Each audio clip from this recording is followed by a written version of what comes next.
میں محفل میلاد کرنے والوں سے، سٹیج لگانے والوں سے اور راستے سجانے والوں سے گزارش کروں گا، آپ نے راستے سجانے ہیں پر راستے بند نہیں کرنے۔ آپ نے سٹیج لگانا ہے پر کسی کا راستہ نہیں روکنا۔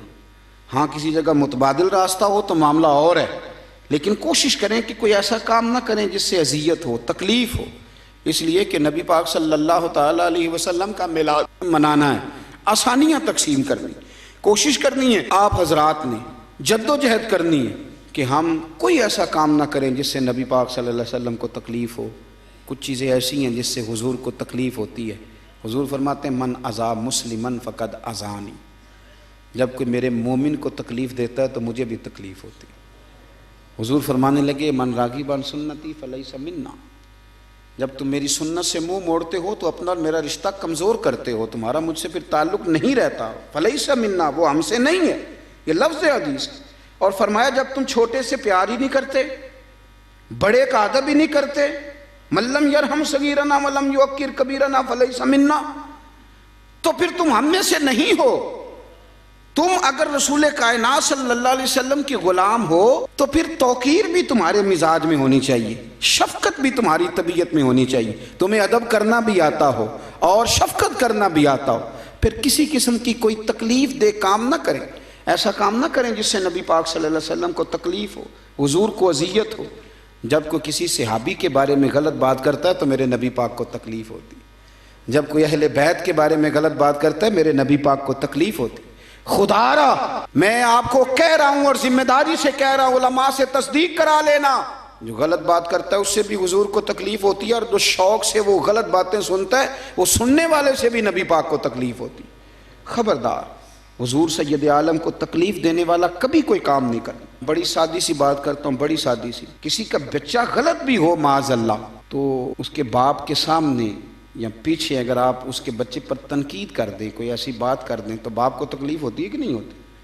عجیب معاملہ ہے لوگوں کا، صحابہ کے بارے میں بات کرتے ہیں، اہل بیت کے بارے میں بات کرتے ہیں، حضور کو تکلیف دیتے ہیں۔ کبھی بھی کوئی ایسا کام نہ کریں، کبھی بھی، جس سے محسوس ہو کہ مدینے والے محبوب کو ہماری وجہ سے تکلیف ہوگی۔ اور یارو دیکھو، غیروں کا تو یہ نظریہ ہی نہیں، یہ نظریہ تو تیرا اور میرا ہے کہ ہمارے نبی حاضر و ناظر ہیں، وہ ہمیں دیکھ رہے ہیں گنبد خضرا میں بیٹھ۔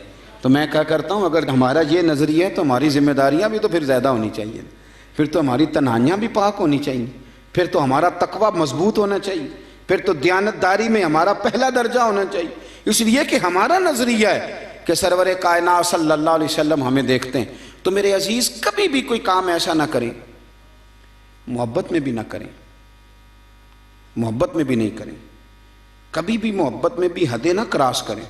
محبت کی جو حد ہے شریعت کے دائرے کے اندر، اعلیٰ حضرت بریلوی رحمۃ اللہ علیہ فرماتے ہیں کہ حضور سید عالم علیہ السلام کے مزار پہ بھی تم نے جانا ہے تو تم نے ادب کا بھی خیال رکھنا ہے اور حضور کی شریعت کا بھی خیال رکھنا ہے۔ ایسا کام نہیں کرنا کہ جس سے سرور کائنات صلی اللہ علیہ وسلم کو تکلیف ہو، کبھی ایسا کام نہ کریں۔ حضرت طلحہ بن برار رضی اللہ تعالیٰ عنہ حضور کے ایک صحابی ہیں، بیمار ہو گئے تھے اور بڑے نصیبوں والے بیمار تھے، جن کی تیمارداری کرنے خود میرے محبوب تشریف لے گئے۔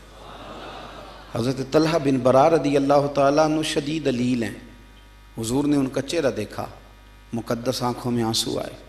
کریم محبوب صلی اللہ علیہ وسلم اٹھے، اٹھ کر کے ان کے گھر والوں کو بتایا کہ مجھے لگتا ہے میرا طلحہ آج رات انتقال کر جائے، اور جب اس کا انتقال ہو تو مجھے خبر کرنا اور تدفین میں جلدی کرنا۔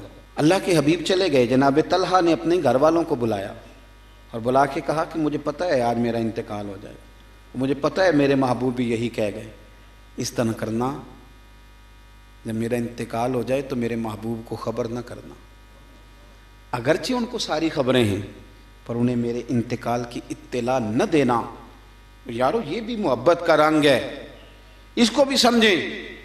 ضروری ہے کہ آپ کسی کو کہیں کہ تو میرے گھر ہی چل کے آپ تکلیف ہی دیں، آپ کسی کو کہیں تو میرے لیے ایز اے اسپیشل کر کے وقت نکال اذیت میں ہی مبتلا کریں۔ فرمایا میرا انتقال ہو جائے گا پر میرے حضور کو تکلیف نہ دینا۔ طلحہ حضور کو نہ بلائیں، گویا حضور تو جس پر 4 تکبیریں پڑھ دیں سند ہو گئی کہ سیدھا جنت میں جائے گا، سند ہو گئی کہ خدا کے کرم میں آ گیا، تو آپ کہہ رہے ہیں کہ نبی پاک صلی اللہ علیہ وسلم کو اطلاع نہ دی جائے۔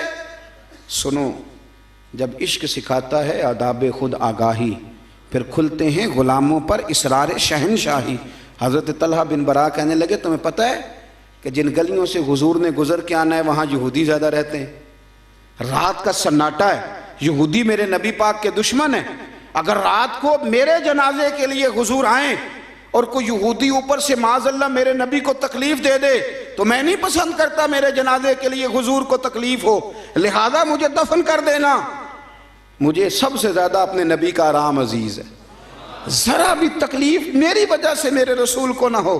یارو عشق کا یہ تقاضا بھی تو سمجھو نا، یہ والا ماحول بھی تو سمجھو نا، اس پر بھی تو تھوڑی توجہ کرو۔